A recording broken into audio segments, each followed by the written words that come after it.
we will proceed. Good evening, everyone. Hopefully you can hear me just fine through this mask. My name is Charles Kurov. I'm the chair of the Design Advisory Panel, and tonight's meeting, April 8th, 2021, I'm now going to call the meeting to order. And I just need to point out that we are all Zooming this meeting. We think it's being recorded, and we're hoping that it's being live streamed, but we're actually trying to work that out at the moment. But I don't think that really matters to anyone here. It just matters to everybody out there. So, first item on the agenda is calling the meeting to order. Second item is adoption of the agenda. I think panel members have all seen the agenda. Any questions or comments? Any additions? No. All in favor of adoption of the agenda? So moved. Minutes. So we have the minutes from our last meeting. I think they weren't modified. So has everybody had a chance to review them? Any questions, comments, revisions? Seeing none, call for adoption of the minutes from the last meeting. All in favor? None opposed? That's great. And tonight, presentations. We have one application for 41 and 45 Halliburton Street. Caleb is here, and he is going to introduce the project. Yes, thank you. The item on tonight's agenda is a development permit 1218. It's currently two properties at 41 and 45 Halliburton Street, and these properties are zoned R8 medium density residential. The proposed development is for a 5-story multifamily residential building with 38 dwelling units. The property is within the South End neighborhood plan and would be subject to the general development permit area design guidelines and the South End urban design guidelines. As part of this application, the applicant has requested one variance. It is a height variance to go from a building height of 14 meters to 15.75 meters, which includes the rooftop guardrail, which is included in our calculation of building height. And with that, I will turn it over to the applicant. Thank you, Caleb. I've got a PowerPoint presentation here that I'd like to attempt to get running. Sure, so you can just use the share screen function and then select that program. Okay.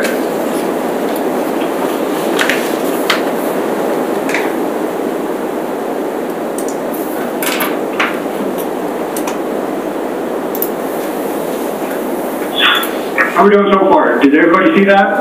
Yep. Okay, good. Excellent. Okay, I was just going to. Well, thank you, Caleb. Lumina, as we're calling it, is the third installment of our long-term vision to revitalize the South End neighborhood, and that we're referring to as the Harborview District. We're excited about the opportunity to share this vision with you folks and look forward to your feedback.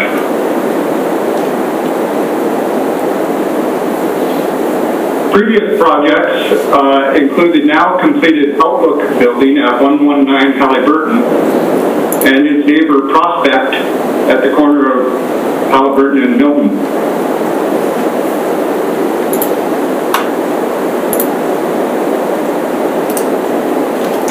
Located just a couple of blocks from the downtown core, 3 older residential buildings presently occupy the site, none of any historic or architectural merit. As indicated by the survey, the site is fairly flat with a gradual slope from west to east.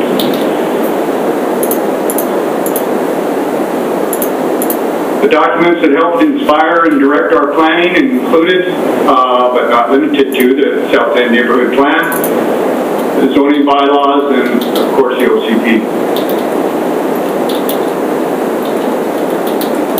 Some key principles from the OCP that continue to influence our plans are the desire to manage urban growth and building a more sustainable community. development of mixed-use density with a range of housing choices, and responding to the increased demand for smaller, more cost-effective housing.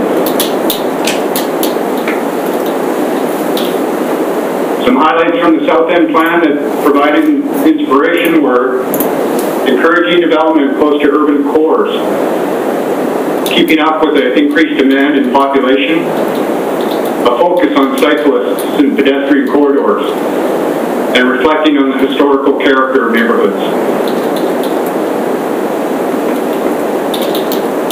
We will be requesting the height variance that is minor in scope and has been generally supported by staff.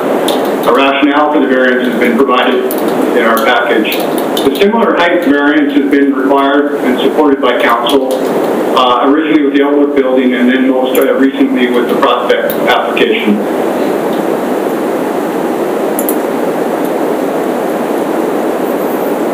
Without going into a lot of detail about the landscape plan that Cameron is going to be discussing in a few minutes, I just wanted to emphasize that the street level units will enjoy semi-private patios that are separated by the landscape buffers and fences. So these patios will have direct and secured access to the street level. Similar to the Outlook building, access to underground parking is off Halliburton along the north end of the property. All required parking is located in a single underground parkade that occupies most of the site's footprint.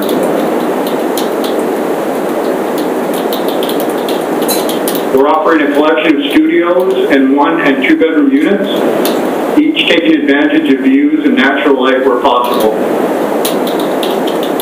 Each unit will have its own private balcony and patio, one or the other. The size and layout of these units has proven to be extremely popular and affordable in the local market.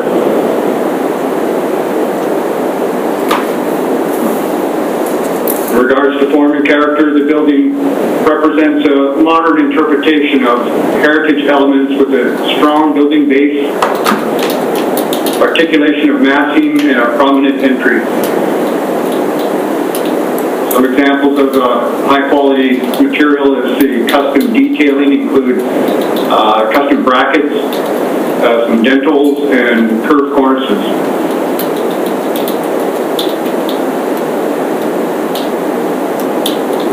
The building articulation is enhanced by stepping back the upper 2 floors and highlighting the 3-story form below. This setback from the 3rd level continues along the north and south sides, terminating at the stairwell mass. The stairwell is faced with brick to the 3rd level and capped with a custom cornice. The material changes and softens on the upper 2 levels.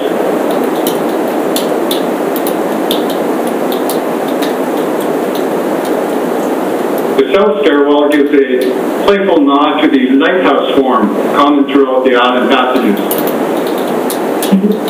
Capped with illuminated lantern room and cupola-shaped roof.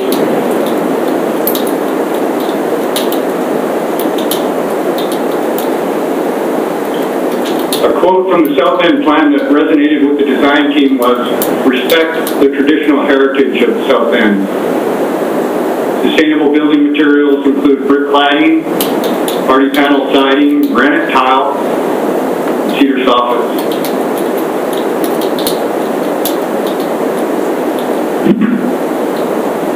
Colors incorporate an overall palette of earth tones.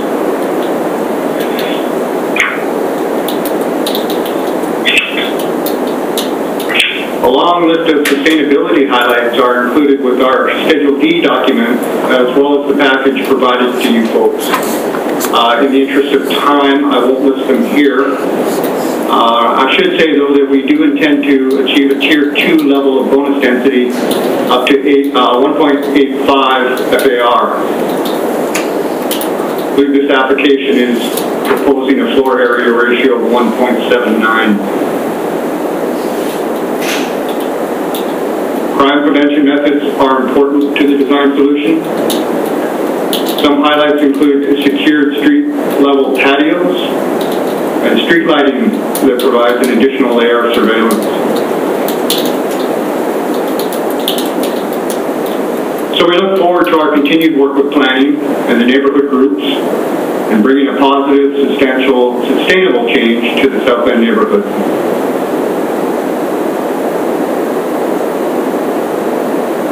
Thanks. I'm going to pass it over now to Cameron, who will talk a little bit about the landscape design. Cameron, I have 3 slides for you, starting with the site plan. Oh, okay, great. Yeah, thank you, Matt. Can everyone hear me okay? Yeah. Great. Modern way of doing a presentation these days. And just to follow what Matt was saying, Halliburton has several main floor entrances, so and patios, so it provides a community different levels of semi-private and private domain for the first floor residents. And yeah, the slide shows mixed planting. There are Styrax Ovacia trees flanking inside, and we're preserving the cherry trees along Halliburton Street as well. Those are the ones with the invisible circle. And the main entrance is in the center, and there are 2 benches provided in a curved form as part of the, if you're waiting for a taxi. The circulation leads around to the south, which is on the right side, south entrance or exit, and there's sort of a generous hedge planting along the south edge, permeable with the colander trees mixed together with the mixed deciduous and broadleaf evergreen palette of plants. And then the patios on the east side, they're looking towards the famous sea view, the harbor view. And there's a view terrace, which is a meadow planting with the blue stripe that you can see. And then on the flanking the neighboring streets on Irwin, there's a hedge of Russian laurel that creates a green wall along the east side. And we've got a couple of sections, I think, in the kit to show you as well. Wow, look at that, the magic of communication. So section A is showing the east relationship. So here's the neighbor on the east, and there's a low planter wall, and then the Russian laurel hedge screening the building, which is the parkade wall, and then there's a kind of a meadow planting garden. And then slightly raised level where the terrace is. There's a maintenance walk as well along there for the garden, make it easy for gardening and maintenance. Yeah, and that's it. And that's the east patio has planting mixed. There's an opportunity for vegetable growing as well. And you can see the neighbor above on the first terrace. Well, that's the section A for. And then on the section B down below shows the parkade, the relationship on the north side. And so here's the drive heading to the underground.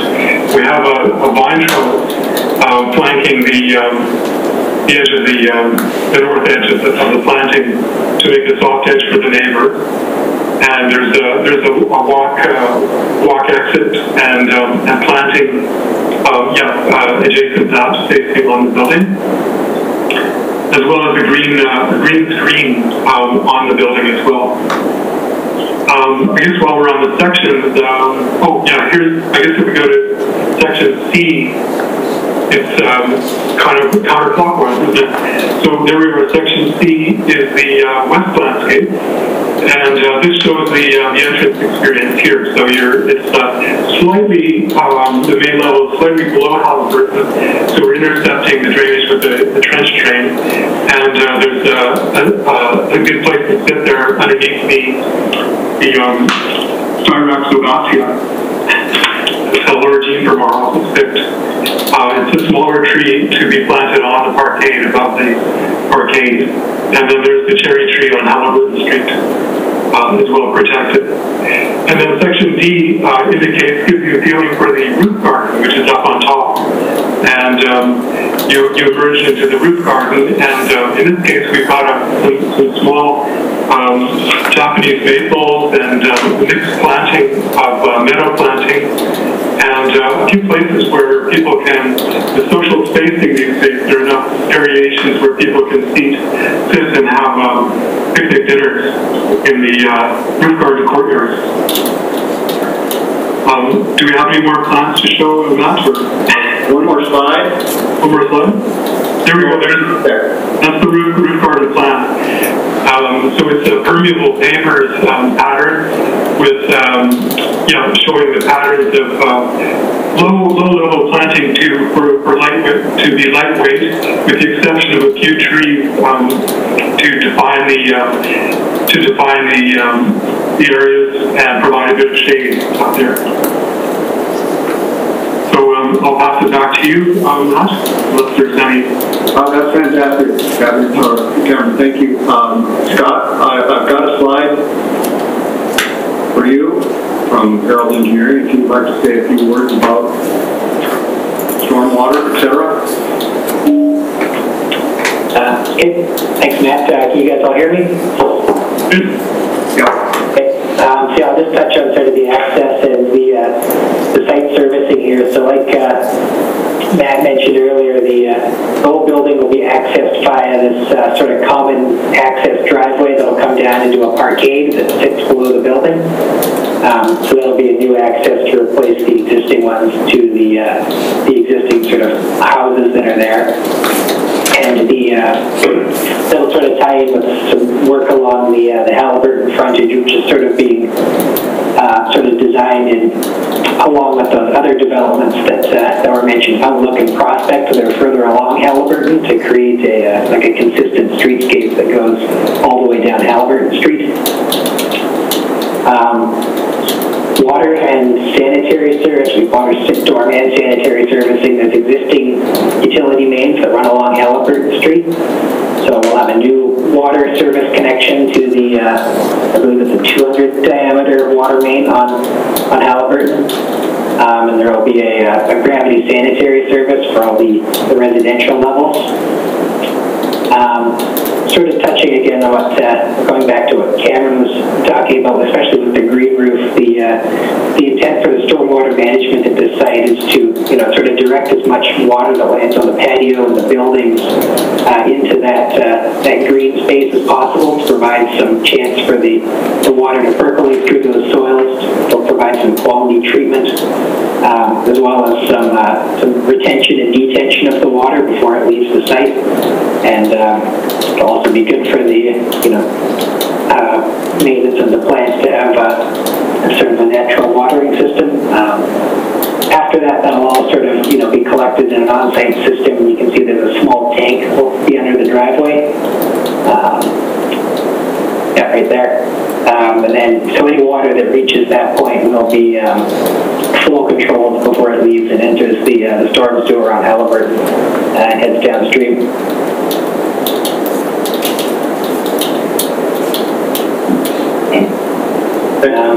Is that it? Yeah, I think that generally covers everything. Okay, that is our presentation, Caleb. If I could hand it back to the panel. Great, thank you. If you don't mind, I would ask you to stop sharing your screen so we can go back to Hollywood Squares. Here. There we go. Thank you. Okay, I will ask panel members, as I always do at this point, does anyone have any questions for staff about the application? Kevin? Yeah, just a quick question regarding the building setbacks. There's no variances required for the front and the rear, or are they encroaching into the parking area, encroaching into the front and rear yard setback? Through the chair, no underground parking structures are permitted, essentially up to the property lines on side and rear, and up to within 1.8 meters of the front. Where we distinguish between a underground parking level and above ground building, it has to be no more than 0.8 meters above grade. And so in this case, they do have a retaining wall that is basically bringing up the grade at the rear there, so that the underground parking level is still classified as underground and not part of the building at that location. Okay, thank you. Okay. Seeing no other questions for staff? Nope. I'll open it up to comments and questions to the applicant. I'm going to start, where am I here? Applicant Tony.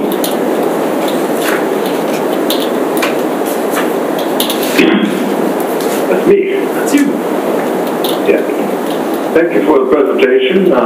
Excellent project, obviously fulfilling a need and fitting into this neighborhood and the variety of units, etc. Particularly like the ground floor units with the outside direct access. Nice variety of materials and colors and textures. And the green roof and patio up there is excellent. I'd like to question the green walls that were shown, I think, on the north and south elevation, but that's landscaping, and I don't know much about that. But, what I would like to just focus on for a moment on the form and character side of things, I found myself strongly agreeing with staff's comments about, I guess, kind of the scale and treatment of the building. It's almost one-sided. The front elevation facing Halliburton, that's the west elevation there. You spend a lot of time and thought and effort to really give that a strong street presence, a lot of interest, accents, materials, detailing, and so forth. But as you move around the side, and particularly when you get to the rear of the building, it kind of falls off, and the resultant effect, to me at least, is that it looks somewhat bulkier than it needs to be. I was particularly looking at your drawing, I think A0.1, that had the 4 3D views on it, and the top views are more from the street side and the others are more from the rear, and it almost looks like 2 different buildings. So I just wondered if you wouldn't consider a little more, carrying that the treatment a little more consistently around the sides and the rears, so that all 4 sides, basically it's good all 4 sides. And the approach that you've taken on the Halliburton facade is you really almost kind of scaled it down to, I think, a 3-story with a 2-story portion above. And perhaps if you did something like that on the other 2 sides, it would really just be more attention to details, colors, textures, because I know how hard it is to step massing as you go up the building. It's a real challenge, and I do appreciate that. But maybe it could be done more at a surface level. And just the last point sort of to add to that is that I think that the heavy roof overhang, particularly the dark color at the top of the building, I think does kind of the opposite of what you're trying to do, which is scale down the massing. I think it really is almost like a heavy accent around the top of the building, and I think you might want to have another look at that. Otherwise, I think it's a great project. Thank you. Okay, thanks, Tony. Marie?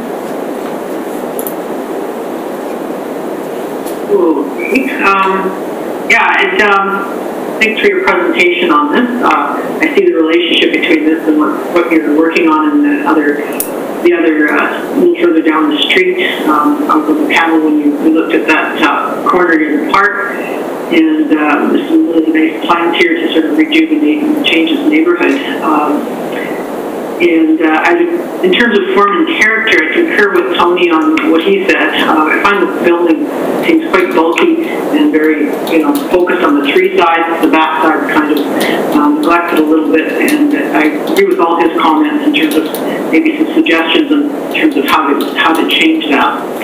But I do want to make, I want to, I'm going to be unpopular here, but I always have an issue with such infill projects like this.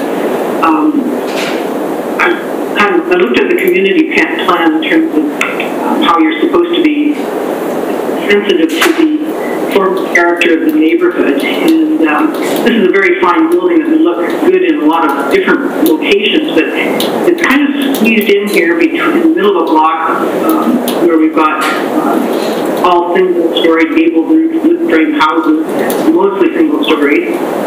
So it's really difficult for me to see how this is complementary. Now, I realize this is a transitional neighborhood, and I'm just wondering if you might want to share with us other plans, or if you know what's happening in the neighboring properties. In your proposal, you said you consulted the neighborhood group, but have you talked to the next door neighbors, for example? So if you might want to comment on that. I'll speak to that. Hi, it's Mike here. Chris Mills, who's sitting in, is a partner with Park Shore on this project, and he's also the landowner of the next 6 houses, which is north. Okay. And he's also the landowner of K&M, which Park Shore is a landowner of Mototech. So we've assembled basically the land towards Crace with the idea of fulfilling the rezoning plans for this area. This is kind of the first of what we see as many to create the density that was the zone for. Chris can probably speak to his support. The neighbor, direct neighbor to the north of this project. Well, that helps to get some knowledge of that, because we're supposed to look at this with form and character, and in the midst of what I saw in that neighborhood, I was like, whoa, this is, plunked in there, this very large building. So if the plan is to sort of move for that to eventually change, and there's going to be some consistency along there, that makes some sense. Especially, I was a little concerned about the next door neighbor, because you've got the drive aisle into the underground parking very, very close to their home. Yeah, they're right on the property line, which again, Chris is the owner of that property. But one other thing to mention that this conversation was planning before, we're looking at doing some sort of 13, 17, and 21 Halliburton. We're looking to do sort of a lower densification there and increase density on the Mototech mixed use site, commercial, residential, Mototech K&M site. We want to get some variety in there. Yeah, that was one of my other thoughts too when I saw that building. It's so much like the one just up in the next block, I think, and I was getting a little worried that we're going to have a whole row of these buildings, 2 blocks of similar buildings, and it would be nice to see some variety in height, scale, type of building in there as well. So that would just be my thought in terms of the form and character. So nothing in the sense the building's fine. It's in that location, it troubled me. We agree. We would like to see the variety, and hopefully we can. I know Matt's doing some site mapping right now on that other end of the street. Hopefully we can support it and we want to allocate.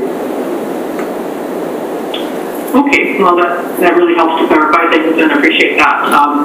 So yeah, I think where I stand anyway, just I don't really have anything to add from what Tony. I think Tony gave a very good consideration of the different elements of the building itself, and like Kate bring up the landscaping issues. I do appreciate having the entrances along the street and so on the front of the building. That helps to make it a little more sort of single residential feel to it. And so yeah, good luck with it. So thanks.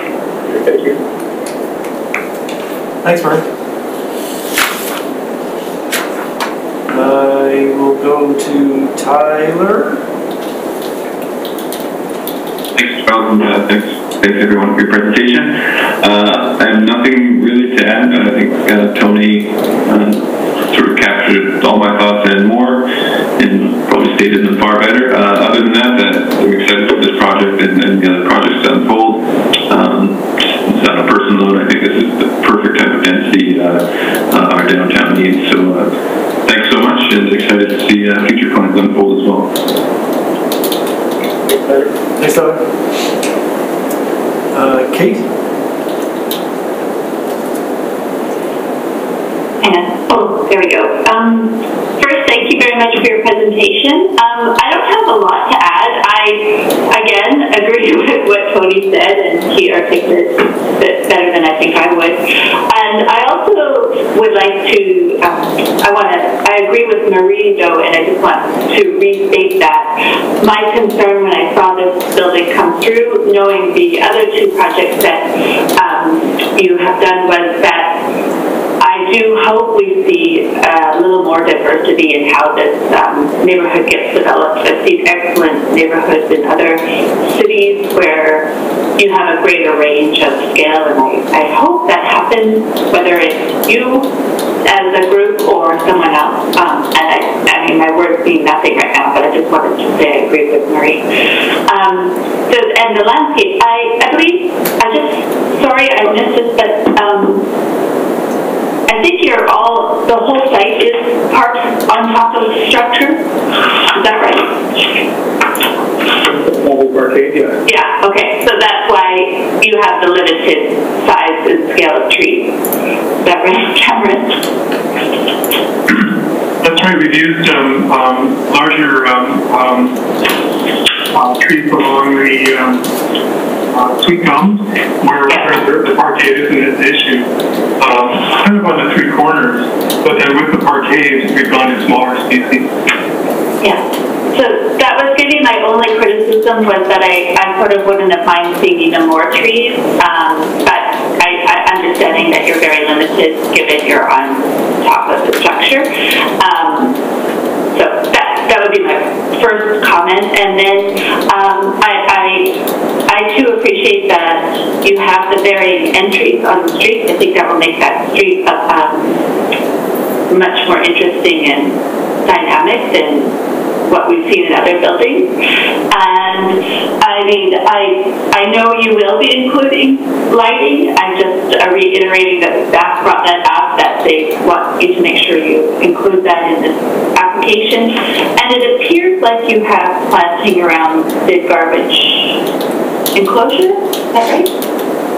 That's right. There's planting in that area. Yeah. Okay. Yeah. Okay. I'm just doing the checking off the box. And I think it's great that the whole roof has become a garden space, green roof, and usable space, especially given the great views that the tenants will have from there. And I think that's a bonus to this building, having that extra space up there. And so that's great. I don't have much else to say. I think the green screen, we're all trying to kind of I'm guessing that sort of, you may use that product and it's going to be vines growing up. Right, yeah. I find we're all kind of in this boat of trying to get more landscape when we have buildings that are taking up the whole site. So some of these options are all we have, right? But I think you've done a good job with what you have, the space you have, and I would I don't have anything else to say, just if there's any way for more trees within your limitations, that would be great. Okay, thanks, Kate. Kevin? Yeah, thank you for the presentation. That's a very nice, detailed presentation. Again, I would echo, this is something that Halliburton, over the years, we've been, dreaming for these types of projects. Pretty much all of Halliburton in this area is zoned for multifamily, and so I think everybody that lives in this neighborhood in existing houses understands that this is coming. But I do agree with the comments that trying to provide a little bit different architectural elements in these projects to make them look unique is something that's probably going to be overdue. I like the form and character of the building. I like how how you use the fascia and cornices. I like how you added the fascia at the above the third floor. I think that helps to break up a lot of the overall mass. And I get this is, I mean, disagreeing with Tony a bit, but I think the thick bands of the fascia, I think, really help to contribute to the architectural flavor of the building, and I think I would prefer that those fascias stay. I agree, though, that the north, south, and east elevations could stand to have a little bit of improvement with the textural elements to make them look a little bit nicer. The only questions I have really are regarding the access to the meadow garden. Is it meant to be accessed? That's probably for Cameron, I guess. It's more of a view garden. It's lightweight soil mix that we have, and so it's more of you're looking across the meadow to the view, and there's a gardener's walk that, to maintain it every now and then.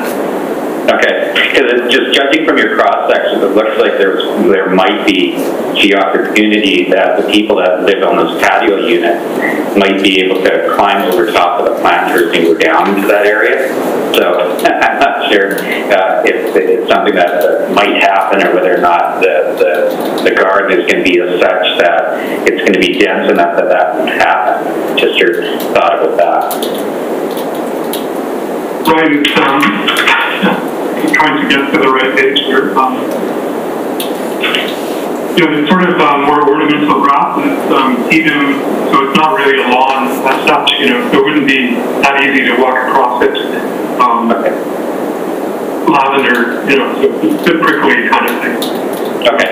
It's more intended as a view garden. Okay, thank you. Aside from that, I like what the project is, and again, echo that this is what the neighborhood needs. If the south end is going to, get cleaned up, there's a lot of rundown buildings in those neighborhoods, and things are going to pick up down there. These are the projects that are going to get things rolling, and I'm really excited about that. So the form and character I really like, the landscape concept, I really like the formal patios in the front, and I really like the snowbell Cyrex tree. It's a beautiful tree. So I support the variance, and well done. So thank you very much. Thanks, Kevin. Okay. Basically I don't have anything to add. Everybody has once again said it all and said it well. But yes, thank you for your presentation, and it's always a challenge introducing higher density projects into existing single family neighborhoods, so I totally understand where Marie and Kate are coming from. And yeah, the hope is that we will see more variety and scale and different unit types and all that good stuff. And I did note that this one is doing that on some level with the design, as Kevin mentioned, that it's introducing elements of design that we haven't seen on the other projects. So it's a little bit different, and it's a start. So other than that, I don't have anything to. Oh, I do have one thing to add. I will concur. I think it was with Kate.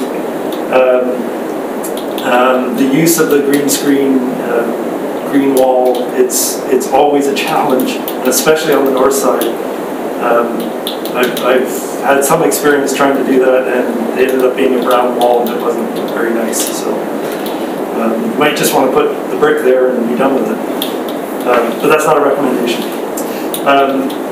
So I have, we do have a variance. So I'll go through some recommendations that I noted, and then we'll craft a motion. So I think there's definitely one recommendation. Almost everybody agreed that, and agreed also with staff comment that particularly the east elevation, the rear elevation, could use some additional consideration of its treatment, its form, its character, its materials.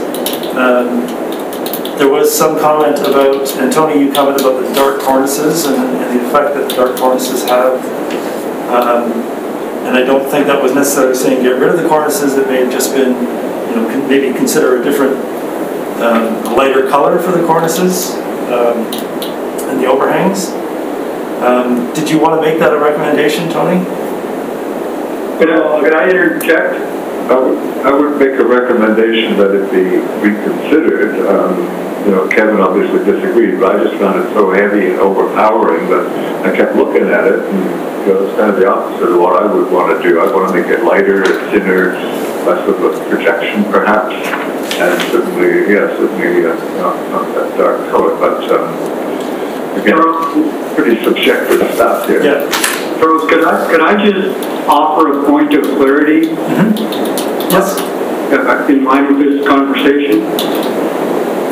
I believe that listening to Tony's opening remarks, he was referring to the roof lines at the top level, the heaviness and the bulk of the roof, not the cornices, but the roof line at the top. I just wanted to make sure that we were separating those two elements. Those two elements, yep. We'd be happy to reduce and lighten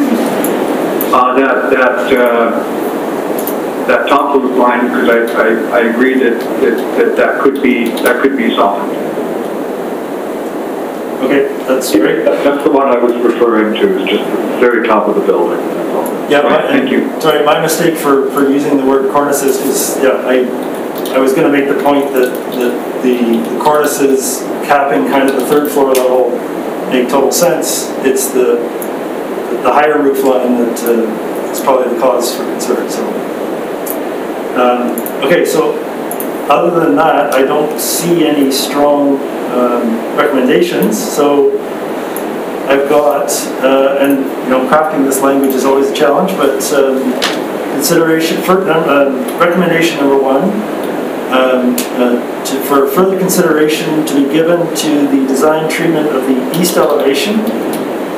I wasn't going to get into the specifics of how to do that. It's just to give further consideration to that east elevation. And number two would be consideration of the design and color of the main roof cornice, or not cornice, sorry, main roof overhang or fascia. And then there is the height variance, which we haven't discussed, but Kevin? Yeah, Kate also had, I'm not sure if it was a recommendation, but she mentioned regarding adding more trees. I'm not sure if she had that as a recommendation. I don't know if it's a recommendation, because I understand the challenges of adding trees on top of a parkade. So, but maybe just a note for Cameron. That's all. Okay, Tony? On your first recommendation about giving further consideration to, or however you phrased it, to the particularly east elevation, I wonder if we couldn't be just a tiny bit more specific along the lines of having it, perhaps emulate more what's being done around the front of the building or something like that. So, yeah, more in keeping with the west. Something like that, but yeah. I mean, it's pretty clear what we're talking about. I'm sure we heard it, but yes. Is anybody concerned about the south elevation? I have a little bit of concern with that as well, but I'm not sure if anybody else is on board.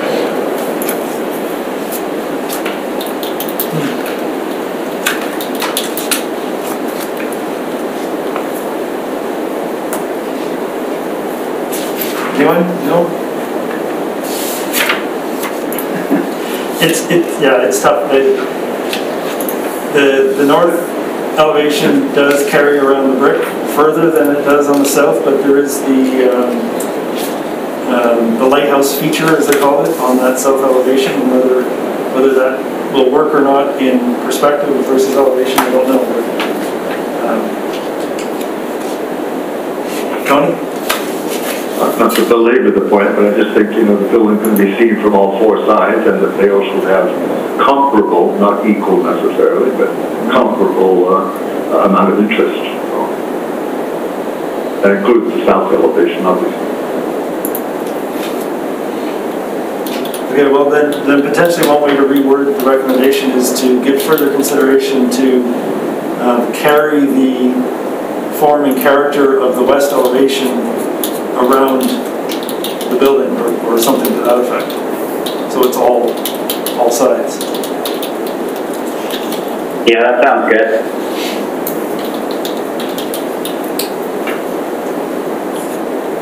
Okay.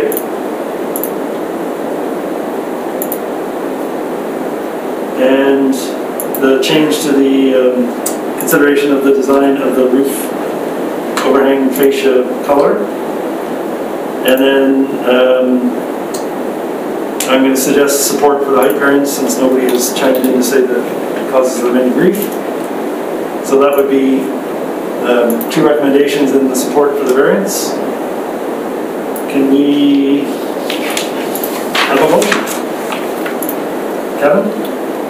Yeah, I'll make a motion then, if there's no other comments, to accept the application as presented with those 2 recommendations and support for the height variance. Okay, seconder, Tony? Yeah. Any further discussion? Questions, comments? Seeing none, I will call the question. Oh, Kate, yes? I totally forgot. I meant to ask Scott about what the requirements are for the street during this development. I don't know if it was shown anywhere, what sidewalk, on-street parking, any of that kind of thing. Sorry, I just remembered. Yeah, we anticipate that there will be sort of frontage upgrade requirements, and they will be in line with sort of similar scope to what is also going on at the Outlook and the Prospect buildings up the street. So the final sort of arrangement of that frontage is sort of being ironed out right now on those 2 buildings, and it's intended that would carry through down the whole street. So, okay, so I'm guessing those other buildings, did they sneak in with the old standards? Old engineering standards? Without getting too far into it, I think because it's sort of an overall, where we want them to be consistent, there will probably be elements of the new one that end up in that one, in those other 2, but it is sort of being decided now. Okay. But there is an interesting commitment to keeping the existing street trees. That's what... Where possible, yes. But with the new cross-section, some of them might not allow for the trees in those locations, just due to the bike lanes and sidewalks and exactly very specific spots. Yeah, so I was just thinking that those existing trees might be misleading for us, that they may actually not be there at all, given the new cross-sections of the street. That's all.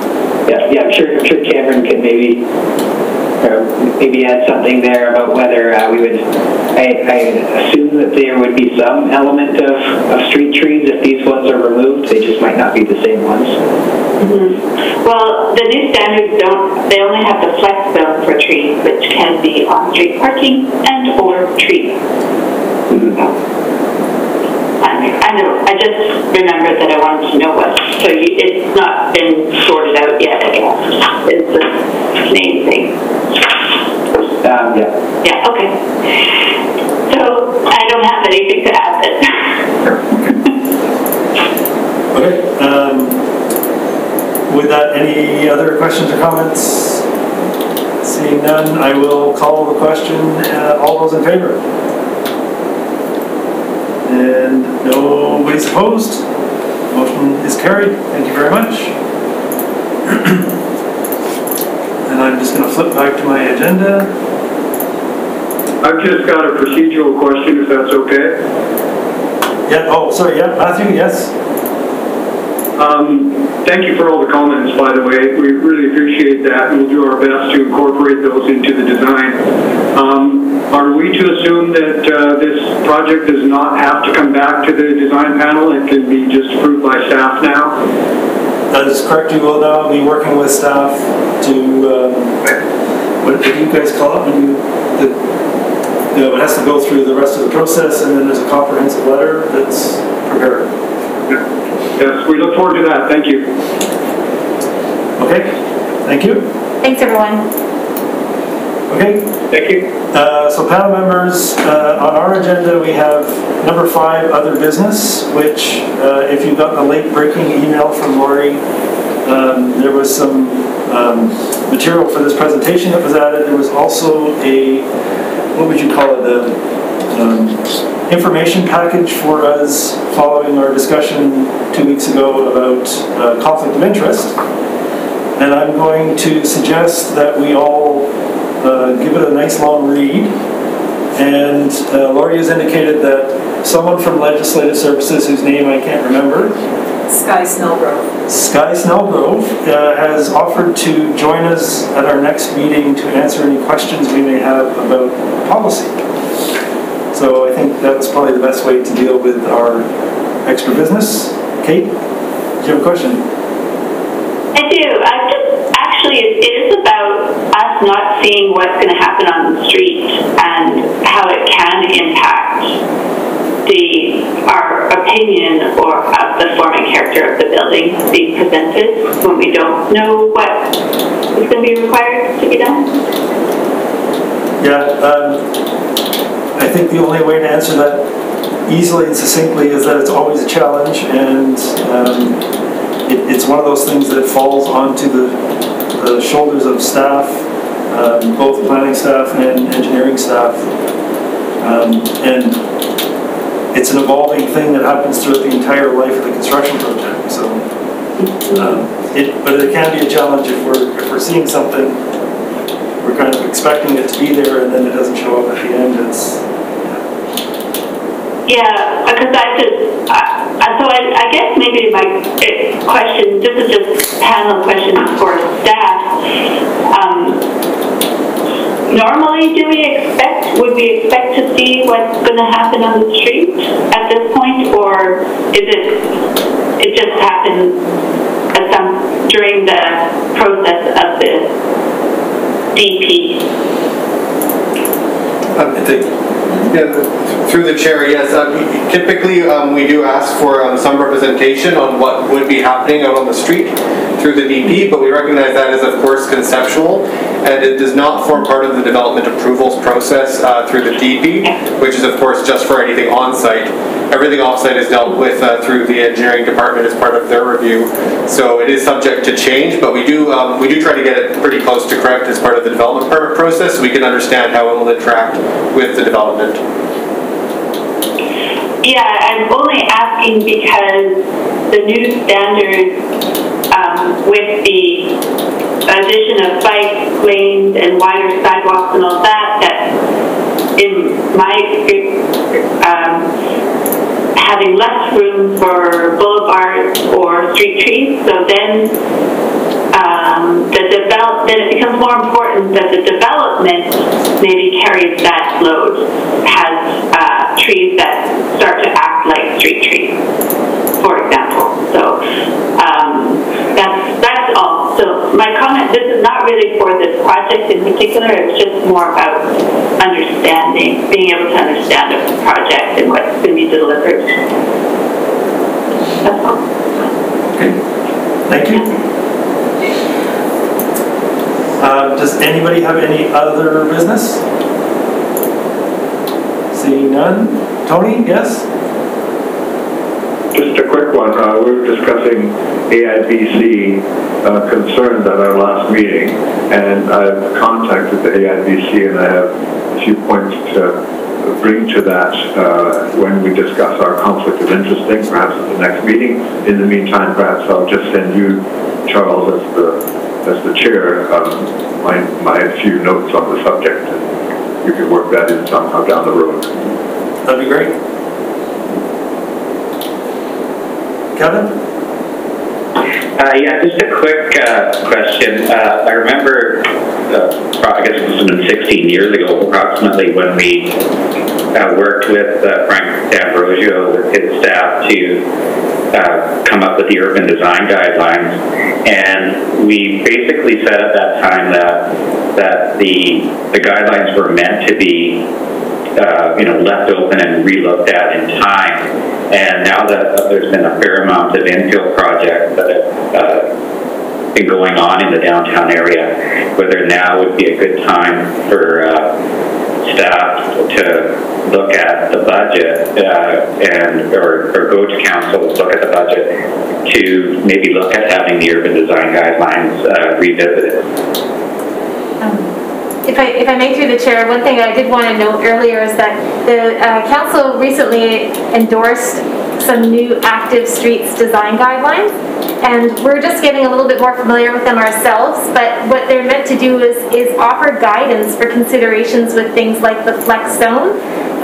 It's not necessarily envisioned to have 5 meter, 7 meter wide sidewalks that are sterile, but instead to create a flex zone that is meant to offer a place for creativity and balance between the multi-modes, bike, pedestrian, and also the green space. So it could even function like a bit of an extension of a patio area from a commercial unit, or a front yard kind of area from maybe a project like this. So we're still looking at getting more familiar with those guidelines and how they're going to be implemented through these application reviews. I think what we'll do is maybe point you to that information as well. And we're also going to be getting some transportation staff to come and give us a bit of a training session on that. So at least on the planning side. So more information to come on that. This is, sorry, I was meaning more the urban design guidelines and looking at, revisiting them now that there's a lot of new buildings downtown that sort of now different precincts in the downtown area now can be maybe re-looked at because of some of the areas have changed. So maybe the guidelines need to be looked at as to what's really, so when developers come in now they can really see what's there and everything. Maybe some of the precincts need to be changed with what's going to be expected. You understand what I'm getting? Sounds like a big job. Yeah. The urban design guidelines was a big job. It involved design charrettes and things like that, and obviously the city invested a lot of money into it. And I was just suggesting that because I remember Frank mentioned it, that this is meant to be revisited every period of time as the developments come into these areas, and the vision could change. You look at how a lot of the roads downtown are incorporating bike lanes and stuff. So a lot of things are changing. I just thought that I'd throw that out there. Obviously, it would have to be budgeted for. It is a lot of work. It took us months to do it. But I just thought I'd throw that in there just as a comment. Okay, well, and I was just going to say, that's not something for us to either not comment on, but you do have the ear of one councillor, I know, who just raised his hand. Yeah, Kevin, I would say that some folks in the design community that have been asking for the same. Those guidelines, I think, in my personal opinion, they're probably the best document the city's ever produced. It's incredible. And so Frank and everybody that worked on did an excellent job. I would say right now is probably not the ideal time because we have the hugest planning exercise city's ever undertaken underway, but there's probably a nice follow-up piece of work there after the Reimagined and IMO process is completed and the OCP is finalized. So that's the way of saying maybe not right now, but later. Yeah. Duly noted. Okay, I think with that, unless there's any other other business, I will say I'm going to call for adjournment. Thank you all for attending, and thank you for your presentation, and have a good night. Thank you. See you. Bye.